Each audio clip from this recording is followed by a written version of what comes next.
Has anyone ever told you that you think too much, that you make simple things complicated, that you needed to turn your brain off once in a while? If the answer is yes, I want you to pay attention to what I'm about to tell you, because you probably received the wrong label your whole life. There is a huge difference between anxiety and depth. When someone keeps ruminating on the same situation in circles, getting nowhere, feeling the weight increase each lap, that is overthinking. It's a mind trapped in a dead-end loop. But when someone takes an idea, a situation, a conversation, and starts examining each layer, connecting dots, finding patterns, searching for deeper meaning, that is not anxiety. That is depth, and depth is rare. The problem is that society doesn't handle well what it can't quickly put into a box. School has always rewarded the person who raises their hand first, not the one who thinks longer before answering. Work values the person who makes the call fast, not the one who spends 2 hours considering every side of a decision. Social media turned opinion into speed.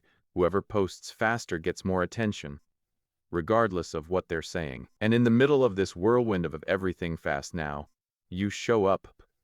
Someone who needs to truly understand before concluding. Someone who feels weight in things others dismiss in seconds. Someone who leaves a trivial conversation and still spends 2 days processing what was said and what wasn't. Naturally, people around you end up using the wrong word for it. Wow, you think too much. But here's the truth this video came to tell you. You don't think too much. You think deeply.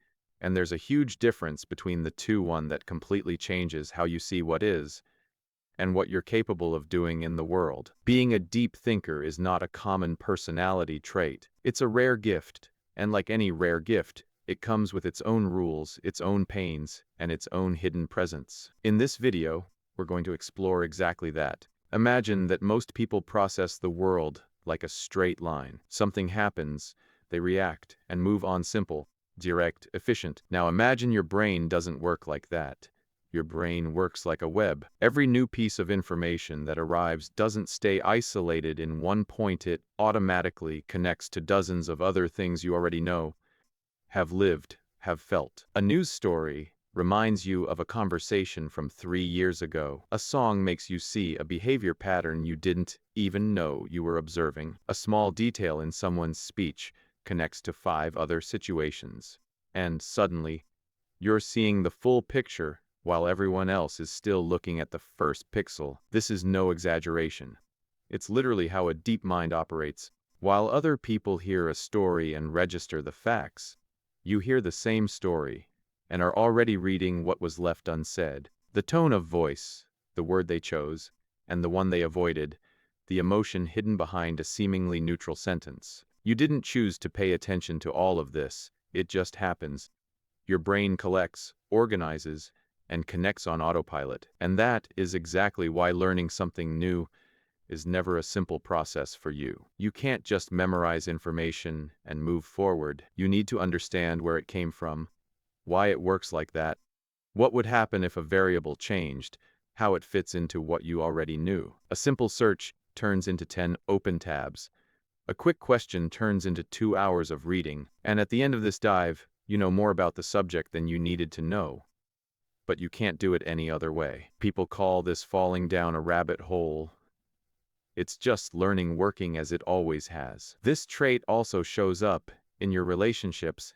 You remember details the person doesn't even remember telling you, not because you were trying to keep it, but because your mind filed it away, connected it to other information, and built a deep understanding of that person. This might seem intense to someone not used to it, but the truth is, you simply pay attention in a way most people don't. This mental supercomputer is one of the rarest and most valuable traits a human being can have. It allows you to see solutions others don't, anticipate consequences others ignore, and create connections that seem genius to outsiders, but to you just seem obvious. But carrying a mind like this comes with a price, and one of the most frequently collected payments in daily life comes from a place you'd least expect.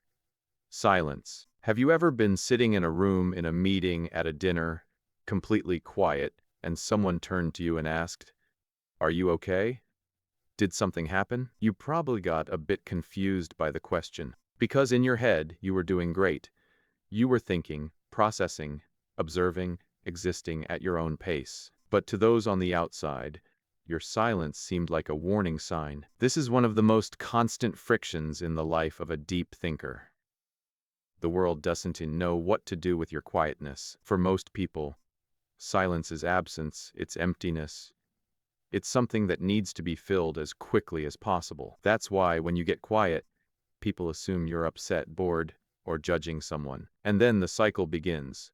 They try to include you in the conversation, ask you questions, try to cheer you up, and now you, who were perfectly fine inside your own head, have to step out of that space and manage others' discomfort with your natural state. This is exhausting because your silence is never empty.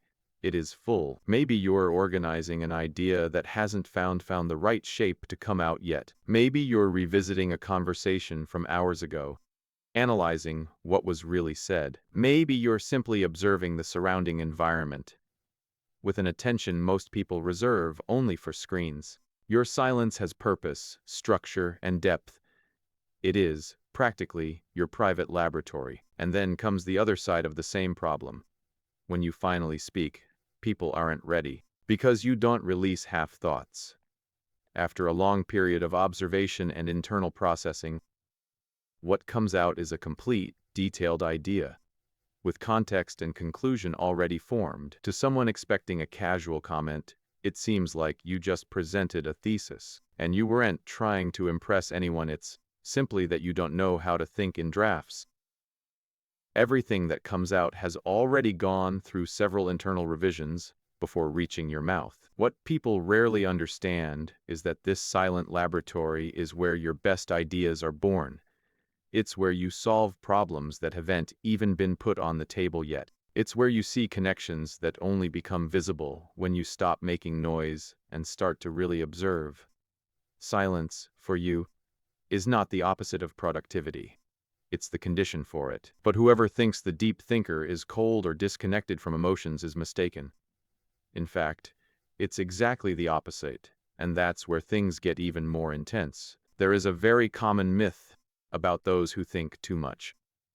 The idea that an excess of logic freezes emotions, that analytical people are cold, distant, trapped in their own heads. But if you are a deep thinker, you know that reality is exactly the opposite. You don't feel less because you think more. You feel everything in high definition. You know that advice people love to give. Don't take it personally. It's like asking you not to see the colors of a painting. For you, nothing is just an isolated event. When something happens, you don't just have the immediate reaction. Your mind automatically unfolds that situation into several simultaneous layers. What happened? What it means, how it connects to your past, what it reveals about the other person, and what impact it might have in the future. A casual criticism, which someone forgets 5 minutes after saying, reverberates in you for days, not because you are fragile or resentful, but because your brain took that information and cross-referenced it to your internal database. You identified a behavior pattern in that person. You analyzed if the criticism was justified. You processed the intention behind the words. What for others is a little pebble thrown into the water, for you is the stone, the ripples it forms, and the impact those ripples have on the shore. You don't take it personally. You take it deeply. And this works for better or for worse. The pain hits with exhausting complexity, but the joy also reaches places that few people access. A genuine conversation with someone who understands you. The lyrics of a song that perfectly translate a complex feeling. A moment of real connection. These things don't just pass by you. They fill you. Because you are aware that you are living it. You experience the moment and the meaning of the moment at the same time. This emotional high-definition lens makes you someone extremely empathetic. Since you process your own feelings in dozens of layers, you can see the emotional complexity in others, even when they try to hide it. You notice the hesitation in their voice, the discomfort in their posture, the sadness disguised as a joke. You read people not because you want to invade their privacy, but because emotional information screams at you. But living with this lens all the time gets tiring. Processing the world with this emotional intensity requires a lot of energy, and that is why noisy, superficial, or conflicted environments drain you much faster than most people. And it is precisely this need for time and space to process so much information that creates one of the biggest conflicts between your mind and the modern world: the speed clash. We live in the era of instant reaction. The email needs to be answered now. The opinion about the controversy of the day must be on Twitter in 5 minutes. The meeting demands that you agree or disagree even before finishing hearing the proposal. The modern world rewards speed, not accuracy. It applauds whoever speaks fast, not whoever thinks well. And for a mind that works in depth, this constant demand for urgency is like trying to run a marathon with your shoes tied together. This is the clash happens. When someone asks you a question, whether at work or at a bar, your brain doesn't just fetch the shortest answer from the front shelf. It enters the central archive, cross-references data with the history of the situation, evaluates variables, considers exceptions to the rule, and projects possible consequences of what you are about to say. All of this in fractions of a second. But these fractions added up turn into real seconds. And in the time of social media and modern impatience, a few seconds of silence before answering are frequently interpreted as hesitation, as insecurity, as if you didn't know what you were talking about. And this is the great irony. You are not hesitating because you don't know the answer. You are hesitating because, the vast majority of the time, you know more than the person who asked. Your challenge is not finding the information. It is trying to compress a 3-paragraph reasoning into a 5-word sentence that the other person has the patience to hear. This incompatibility of rhythms creates a constant and exhausting pressure. You live squeezed between 2 bad choices. The first, giving in to pressure, answering quickly, giving a superficial opinion, and spending the rest of the day annoyed with yourself, feeling that you didn't express what you really thought. The second, taking your time, building your reasoning, delivering the complete answer, and watching impatience stamp the other person's face, who already wanted to change the subject 3 minutes ago. The system we live in, from school to the corporate world, was designed for fast superficiality. It punishes depth because depth requires time, and time is the one thing nobody wants to give. This makes brilliant, analytical, and careful minds feel constantly inadequate, dumb, or slow, simply because their mental hardware is too sophisticated to run the shallow software society demands. But what happens when you finally realize that the problem is not the speed of your processor, but the world running the wrong program? If you've made it this far, it's because you know very well the weight of carrying this mind. You know how exhausting it is to try to translate complex thoughts into elevator talk. You know what it is to sit at a table full of people, listening to them debate the weather, soccer, or the gossip of the week, and feel an absolute loneliness. Not because you think you are better or smarter than them, but because you are truly trying to care about the surface, while your brain is screaming for oxygen deep down. This constant disconnection causes many deep thinkers to spend their entire lives trying to fix themselves. You try to be lighter, more spontaneous. You try to agree faster, smile and wave,